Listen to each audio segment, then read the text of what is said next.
আসসালামু আলাইকুম বন্ধুরা। এই কাজটা মানিকগঞ্জ থেকে এক বড় ভাই পাঠাইছিল।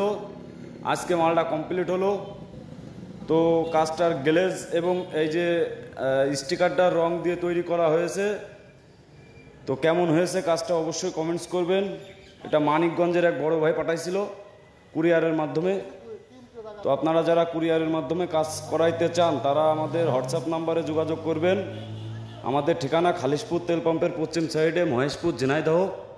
আমার দোকানের নাম নিউ যশোর কালার হাউস। তো এই স্টিকারটা রং দিয়ে তৈরি করাইতে কেমন হয়েছে অবশ্যই কমেন্টস করবেন। এটা ওই বড় ভাই চয়েস। সে বলছিল যে ভাই আমার স্টিকারটা এমন করে তৈরি করে দেবেন। তো ইনশাল্লাহ আশা করি আপনাদের ভালো লাগবে। আপনারা পুরো ভিডিওটা দেখবেন ইনশাল্লাহ। আর এই দুটো হচ্ছে সাইড কভার। সাইড কভারে মোটিভেশন স্টিকার তৈরি হয়েছে রং দিয়ে। দেখেন একদম চাকু চাকু একটা ভাব আছে, হ্যাঁ, একদম চাকু। তো কেমন হয়েছে কাজটা অবশ্যই কমেন্টস করতে ভুলবেন না। Just wow. তো সবাই ভালো থাকবেন, সুস্থ থাকবেন। আসসালামু আলাইকুম ওয়া রাহমাতুল্লাহ।